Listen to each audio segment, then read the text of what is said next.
Hi, and welcome to another episode of the South Texas Power Lunch. I'm Matt Duke, managing attorney for the South Texas Business Lawyers. And today's topic is about public relations, or PR. This is so critical because many times people don't think about PR and public relations until there's some sort of disaster that they have to deal with. It's kind of like what they reach out to lawyers for, is when there's something that's gone wrong. Today, it is a pleasure to have Mary Japhet, who is just a complete treasure of San Antonio with regard to PR and the community service that she provides. She's come here today to talk to us about PR to help you understand how you can be proactively thinking about PR into your marketing and advertising mix, and also what to do if things don't go right and how you can think about engaging a PR professional to help you in your business. I hope you enjoy this episode as much as I did in making it.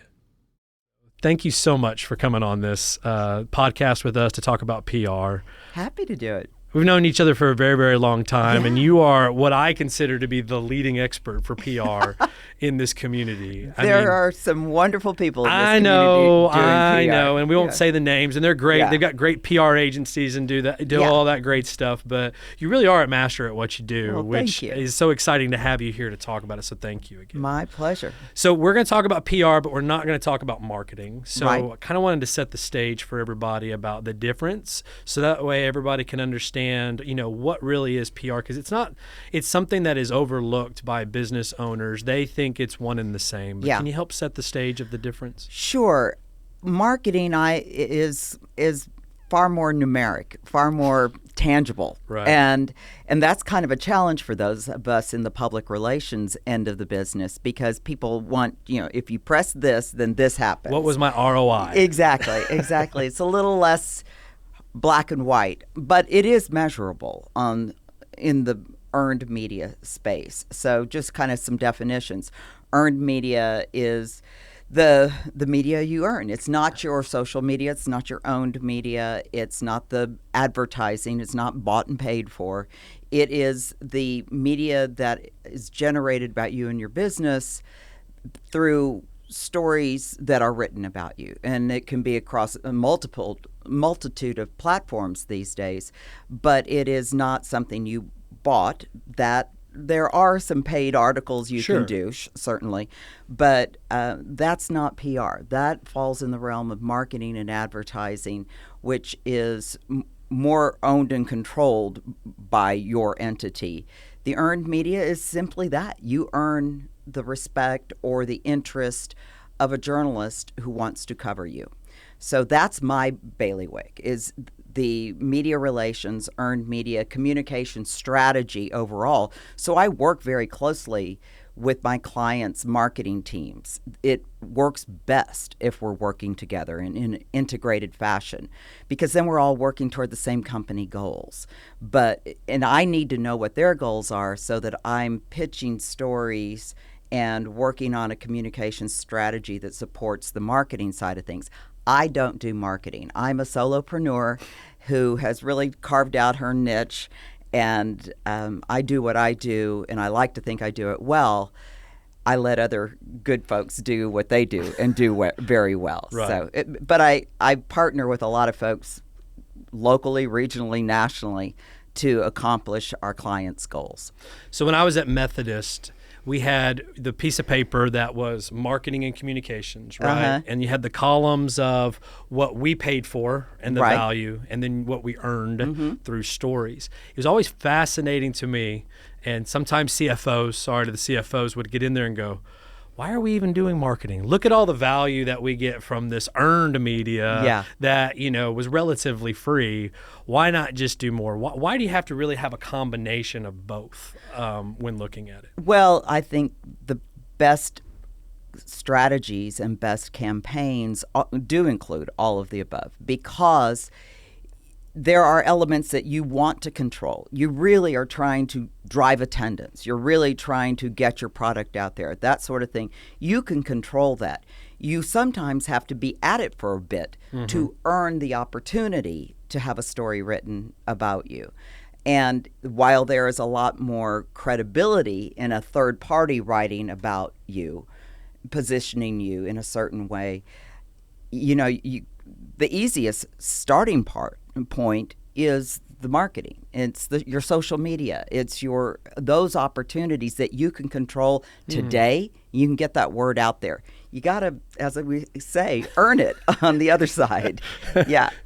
That's true. That's very true. And at Methodist, with their long history, I mean, they certainly had all of that. And they've got a million stories. Any healthcare entity does. That's certainly. Right. So when looking at PR as a business owner, and I'm going to kind of break it up into the professional services, which there's a lot of that. I mean, I represent, there's a lot of doctors, which, hospitals, those sort of things. We'll get to the startups in a second because I think they're uniquely positioned. But for professionals, the solopreneur, professional, or maybe the small boutique, how should they be thinking about PR as part of their overall strategy? I think it's the smart ones do it from the get-go. Right. It really should be a part of your communications mix, a part of your branding strategy from the beginning. And you're always looking for the stories that are worthy of telling. I like to find the people behind anything. So the personification of the product or the service. Why does it matter? I'm a former journalist. Those are the stories I was trained to tell and that I've always wanted to tell. You don't want to just say, your water rates are going up. Go find the person that affects and tell it from that person's perspective. So no matter, honestly, whatever size your business, if you can find the human angle behind your new product, your new widget, your new software platform, your new gizmo, whatever it is, find the human story behind it. That's interesting to other humans. Interesting. Yeah. Interesting. I'm not one of the smart ones because I didn't have PR as part of, my strategy. And yeah, but you did marketing really well. I did marketing. And I think I do it pretty decent, although I'm learning this whole SEO and all that sort of stuff. It's a lot. I now have the right team that's doing that. I don't know how to do that, and it changes every single day. Well, you be a good lawyer. That's your job. That is my job to do, and I don't have to deal with SEO at all. But, it's interesting now that you say that. It's all about the story. That's a part of that. And some people use social media to tell the story, but that's not PR because there's not a third party that's really there that can really amplify that story and make it real and I guess credible, right? Is that what it really is credibility? Credibility is everything. Right. And I think you need to know how a journalist works and how publications or television news or whatever the media outlet is, you have to understand how they work, what they're interested in, what their deadlines are, what matters to them, what they're up against. Journalists today are wearing so many hats, it's crazy. I mean, far more than when I was a television news reporter here in San Antonio and in Los Angeles. But I mean, we had, boy, it's a different market. I would have a story that I had to break into maybe 2 or 3 stories for different newscasts, and maybe you kind of got sent on something else during the course of the day. We had plenty of photographers, lots of reporters, everybody to cover everything, and then we went home at the end of the day. Today's journalists, television news journalists, let's just say one of our local reporters here in San Antonio, is sometimes they're shooting and editing their own stuff. Literally setting up the camera so that way they're getting it all done. Yes, they're doing it all themselves. That's called a MMJ, or they call it all, multimedia journalist. Oh, there you go. Which is a fancy way of one-man band. That's what. It's like Dick Van Dyke and, all the drums and everything else doing all their music. Exactly. But, I mean, so I really feel for those folks. I never had to shoot and edit my own stuff. I mean, I did for a minute, but I wasn't good at it. Me neither. That's why I have a team that will put this all together. Exactly. But nowadays, they not only sometimes have to shoot and edit their own things, but they also have to cover multiple stories. Then they are contractually obligated to post on social media X number of times a day, different platforms a day, and there are now easily double the number of newscasts in a given day at a given station than there were way back when I was doing it. So I really feel for these folks. So the more I can make the story accessible for them, easy for them, anticipate what they're going to need, answer the questions that I'm going to guess they're going to ask, and then fill in the blanks on whatever they do ask. That it enhances the likelihood that my client's story will get picked up.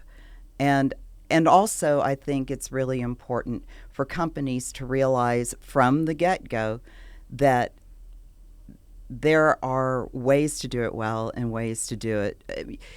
You're not always going to have a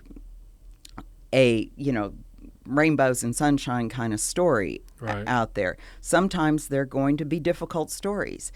If you have built the relationship with journalists, if you have that public relations professional on board already who has those relationships, you can smooth over any difficult situations.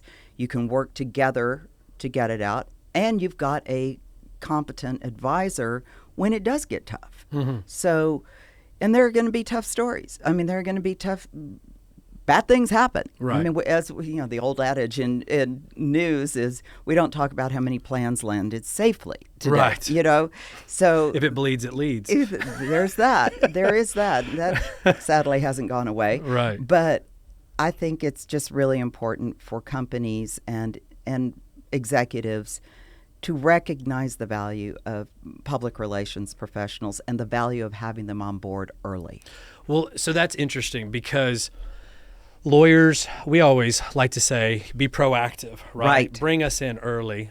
We can fix it early. But if you bring us in later, we'll fix it.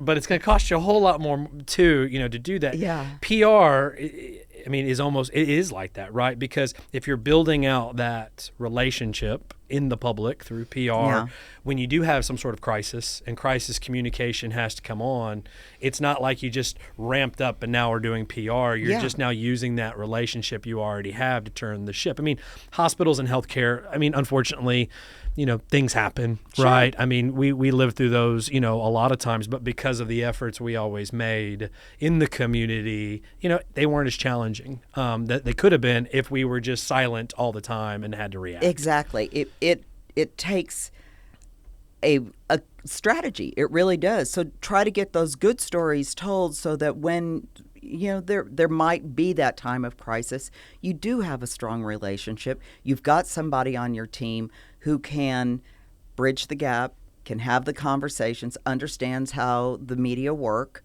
and can work with them to tell an accurate story on your side. So, right. Yeah.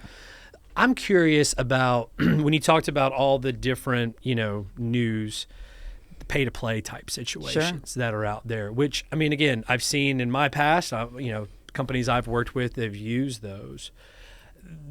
What's the value of being on those morning shows and those type of things? Is there a value to that? Or, what is that something that a young company should be looking to do as kind of a first step? Or talk a little bit about that. Because I get hit up all the time. In fact, I just got hit up by, let's just say, a information like CIO type thing about how they're looking at lawyers. And I thought, what, that doesn't add value to the potential person that I would want to have as a client. So I'm not going to go down that. There's your key. Okay. If it suits your audience, and that means knowing your target audience. Right. So you're a restaurant, for instance. That's probably a really good route to go because you want to get bodies in your restaurant. Right. Well, getting that morning cooking segment on a regular basis enhances your public persona. People, might have heard your name. You get to use that segment in your social media to push out so that it's advertising. It's plain and simple advertising. There's no journalism in that, Right. But it's fun and it's entertaining. Sure. And as long as you make it fun and entertaining, there's a real place for that. If you know what your target audience is, if your target audience is not watching a morning show at 9 a.m, right, then no, it doesn't fit for you. There are plenty of businesses it does work for, but But now where you sometimes in those circumstances it can work out is if you're a nonprofit organization, Right. and you're trying to get people to know about your nonprofit. Sometimes you can slip in under the nonprofit umbrella, and there, the producers are wonderful and say, sure, you come on, but Right. if you to get anything regular, now you're paying for it. That's right. But you just have to know your audience. Is that if you're a software company, probably not. Right. How many people are, I mean, I have been approached for a morning show, and my thought was, how many business owners are sitting around watching the 9 a.m. morning show? Probably not. Yeah. That's right. not, it's None. not right They're for already you. at work, Yeah. on there. So, Yeah. how does, for a small company, let's go to startups because we've mentioned them a couple of times. Yeah. How should they think about the tech company, let's just go with tech company to take Sure. a hypothetical answer. How should they start thinking about getting into the world of PR? Like how should they get their mindset to look for PR opportunities? Well, you and I work with a lot of startups, and mostly in a mentorship Right. position when they're really early stage. Right. And I'm delighted to do that. My office is at Geekdom. Your office is at Geekdom. We're surrounded by a lot of really hardworking, creative, industrious people who are busting their humps to try to get something started. They don't have the money Right. to hire PR or an attorney Right. right off the bat. But I counsel them to be thinking in that vein. Always look for, again, the personification of your product. You're solving for a problem. Mm-hmm. What is the problem you're solving? Who are you solving that for? So always think about telling the story, whether you're building your pitch deck, whether you're building your website, from the end user's perspective, because that's who you've got to convince. There's your target market. Grow it that way. And then once you're up and going and you've got customers and you come to me to say, hey, I would like to get some publicity about this. It's like, okay, who's your end user? Can you give me some success stories? Tell me how Joe ended up using your product to better his life in some way, shape, Right. or form. But start thinking about those stories that you're thinking about as you're developing that website and the pitch deck and everything else can translate into really good media stories down the road. So, I just think always be thinking about the person behind the product. I mean, whatever it is you're developing, every entrepreneur's challenged to answer the question why. Why Right. are you doing this? Right. I mean, this is going to be hard. Starting a new business. I know people think that the term entrepreneur Sounds is so driving glamorous. a Lamborghini. I'm Yeah. like, no, the more term is, you pack your lunch, Yes. and you're not going to go to Starbucks because you need to save that for Right. investing in your company. That's entrepreneurism. And I oftentimes with founders, I have seen that they're the story. Right. I mean, usually they're coming to it because they're solving for a problem that they've got. Right. So Well, that's true. So why? Right. So why? What made you decide that you were going to create this prosthetic? Well, your cousin had Right. an issue. Well, then let's talk about your cousin. Right. So whatever the thing is, really honing in on your why and then who that target audience is what you should be thinking about anyway. Right. As an entrepreneur.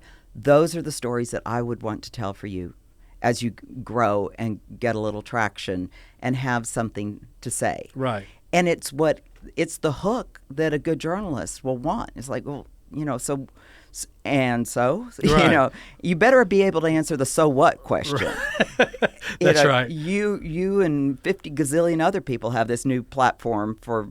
Right. You're What all makes you using different? AI. That's right. Holy cow! If we're Yes. more, there's a real interest in AI Right. now. I mean, every pitch I make to a journalist says, "Are they using AI?" Right.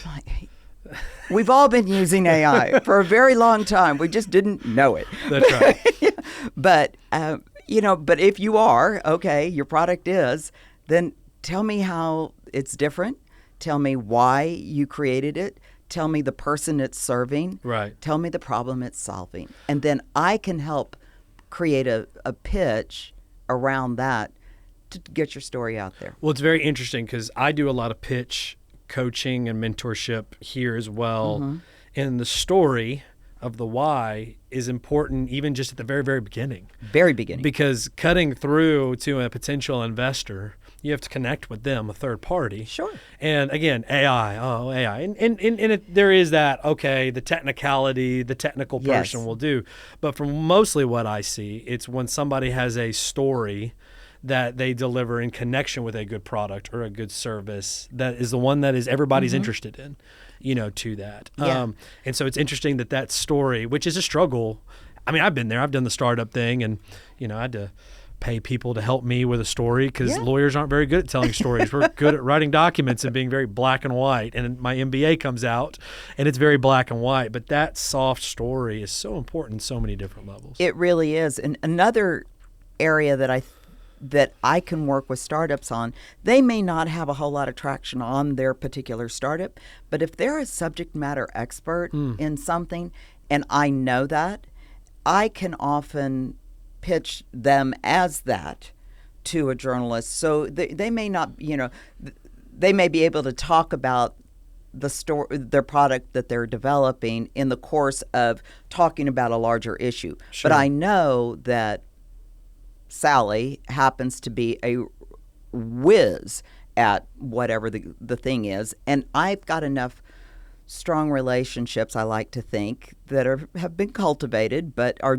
genuine with local, regional tech writers and business writers in this area who will come to me sometimes, whether they know someone's a client of mine or not, and just say, do you know anybody in the world of blah? Right. And I'm like, yeah, actually, there's this entrepreneur that's got this thing going, but she's a real whiz at whatever the topic is. Right. And that works. And then that gives them kind of a introduction to a journalist, and plays out down the road. Right. Patience is a good thing when it comes to PR. That's right. That's right. That's the difference between marketing and PR. It takes more patience with earned media, public relations, because marketing, advertising, you can go out, draw the thing up, buy it, get it out there. Yeah, you can pour a ton of money into marketing. That's for sure. You can. It's almost like a flywheel, is kind of how I look at it, right? I mean, it takes a long time to get it moving, and then it moves slow, and eventually it can move very fast. Right. As you gain that momentum from it. One of the things that I do and enjoy very much doing is media coaching. So working with executives and, in the case of startups, founders, to present themselves well, understand how to work with the media. Right. And that's something I enjoy doing, because you could be the most incredible expert on a given topic, but unless you can convey that well and with confidence and understanding how the media work and understanding that you don't have to answer every question asked, and you can put some little passion behind it and not stand up there like a cardboard cutout. Exactly.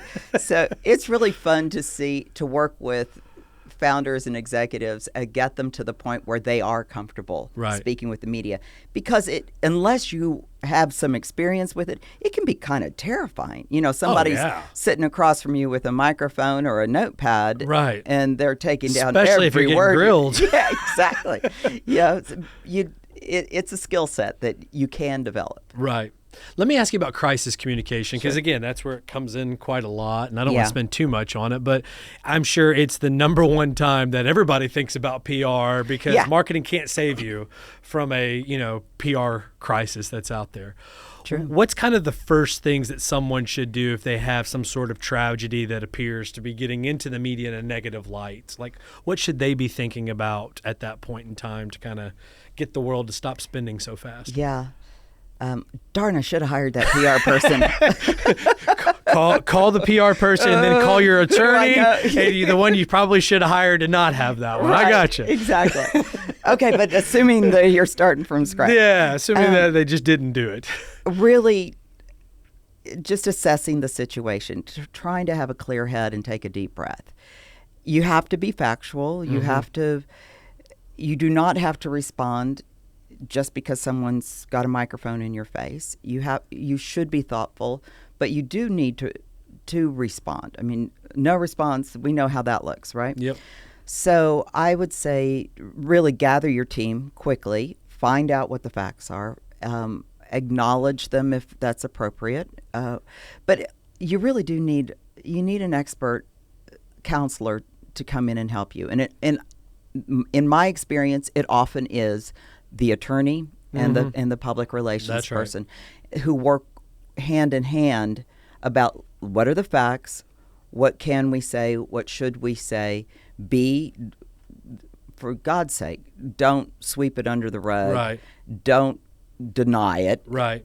You have to be straightforward and factual, and if you possibly can, accessible, because anything else is pretty hard to reel back in. Right. So, it's not something you want to do on your own. No. If you don't have experience in that situation, by all means do not. This is the time to spend some money. Yeah, because you brought up a great point. The lawyer, that is the things that, like the facts you could say. Yes. The facts you should say. Right. Right? There's the facts are the facts. The could say, that's usually the lawyer that's going, well, we could say this, but thinking, and then there's the should say, which is really more PR even than the legal part, because you get there. And too many times a lack of clarity I've seen when I've got into crisis situations and been brought in. The early response was not the right response, and it created more problems than actually what could have been done, because they didn't do that. That's exactly right. It's better to wait a minute and get it straight in your own head, get your team on board, understand if we say this, then this could happen. If we say this, then that could happen.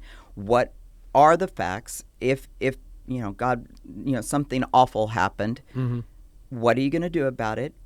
You can't deny that it happened, right? Well, we've all seen that before, though. Yeah, but you can, but that's a real bad option that you've chosen, if you've chosen to do that. Right, exactly. I know I'm kind of speaking in look, generalities, right? But every situation is so unique that you really do need to bring in a team quickly, You do. and it doesn't.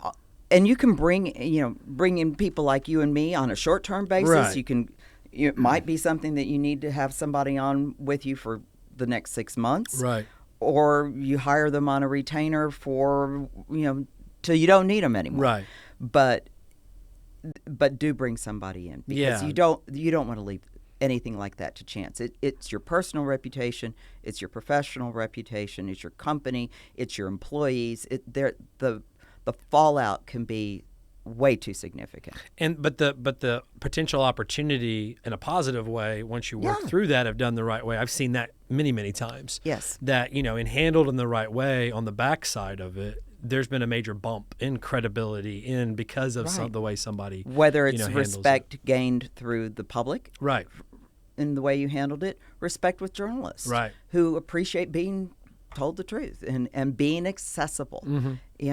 The run and hide, stick your head in the sand thing never works. It never works. It never works. People just think, well, I'll just wait for the news cycle to go away. And for some people, that can happen. For a lot of things, if it's quite a crisis, no, that actually just makes it worse. Let me come back to the positive stuff. Okay, good. I wanted to talk about community. Yeah. We're off the heels of a very, very successful men's Final Four, which I was devastated because my Bama was so close to making it here, which would have made it. Didn't quite make it there, but it was such a great success. Incredible. What does that look like from a PR standpoint in the community? Do we now position ourselves to continue to get those great events? Yeah, well, just kind of as background, I was head of communications for San Antonio Sports, the entity that brings those events to San Antonio, for 18 years. I'm on the board now. I'm the incoming chair in October. Oh, so congratulations. Thanks. And I am living proof you can get into San Antonio sports and not get out. But it's okay because I absolutely love the mission of that nonprofit organization. They do such incredible work. There are really good people behind it. So I would say first and foremost, support San Antonio sports. Absolutely.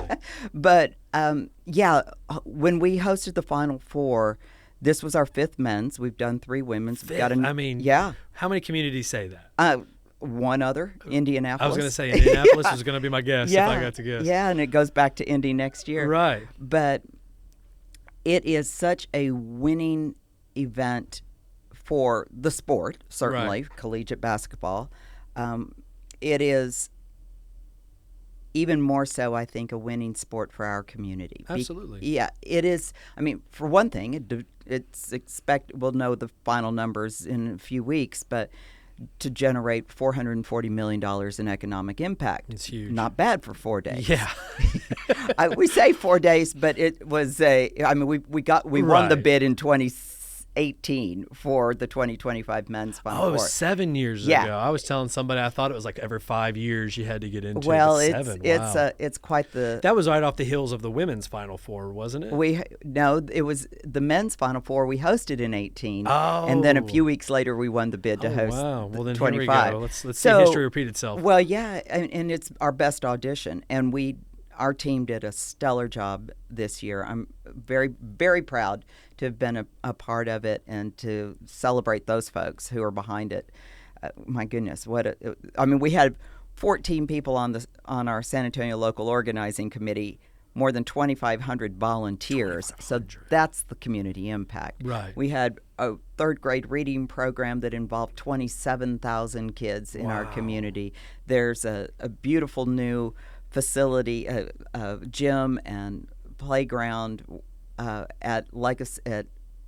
We call it Rayburn Legacy Park now. The former Rayburn Elementary School got redone as part of the Final Four Legacy programs. So there's a lot of positive fallout for the community. But to answer your question about how do we stay in the hunt, well, we've got women's Division I volleyball championship coming in 26.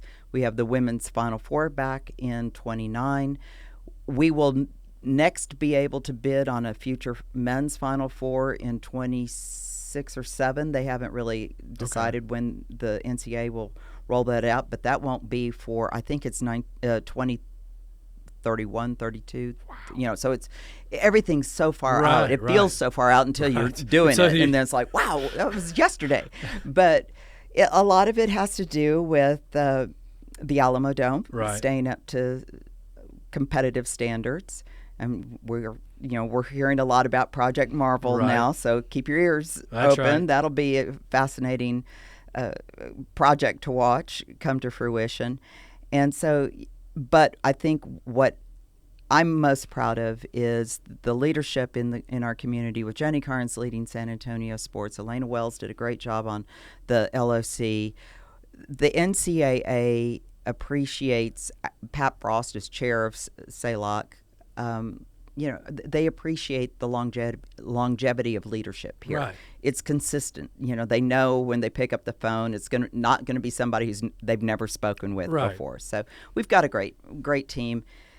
But we'll be constantly bidding on stuff. And then there's always the San Antonio Marathon, which is going to be brand new this year in December. So there's a lot going on. What's exciting about that is how the community at every level, right, from the executives in the community, the leadership in the community, all the way down to the grassroots of the community steps in to do these things that not everybody really realizes. I mean, just on the marathon, how many volunteers do you have for a marathon? Oh my God. Easily 3,000. I was going to say. Yeah. People don't, and that's not runners. No. Right? No. That's literally the people that are helping. I remember doing the San Antonio Marathon before it was rock and roll, and I think maybe there was couple thousand people, and you would run and not see anybody for a long time. But, when y'all stepped in to take that and to take it to the next level, it was next level, because of all those people that were out there supporting it. It was fantastic. Yeah, it's really exciting. And we take over in December. Well, we've taken over now. So the contract with the Ironman Group, who owned the Rock and Roll series, I didn't owns realize the Rock and Roll. Ironman had Yeah, bought Rock they and own. Roll. I mean, Okay. it has passed through Got many it. owners since it first came to San Antonio. The Rock and Roll. Can we get series. an Ironman? Maybe get them swimming through the Riverwalk and everything. You get to work on that. No, that was my joke, and it is now past. But this time, it is going to be owned and operated by San Antonio Sports. Right. And so San Antonio has grown up as a city to be capable of hosting its own absolutely. destination marathon, Yeah. much like Houston has theirs, Peachtree Classic. Right. All of these names that are really terrific in our community. I mean, in the running world. And I mean, it's so much fun to see all of the incredible running groups in San Antonio now. They seem to have popped up overnight. Yeah. So having running make this resurgence right in time for us to take over the marathon's exciting. No, I mean, as a person that used to run a ton of marathons, I always loved the ones that, I liked the Rock and Roll, don't get me wrong. I mean, I got my medals, but Houston, I've done the Peachtree. It was always great to go because you got more of that local flavor of the community that was versus the somewhat cookie cutter that you got. It was always a great experience for the Rock and Roll, but it was always the same. Right. I had my process to go get the jacket and that sort of stuff, but I never got to see something that was different. But, this will be uniquely San Antonio. They just great. announced the route, which is unlike any marathon beautiful. in San Antonio. It is beautiful. It's hilly. All the cool, but it's very beautiful. hilly.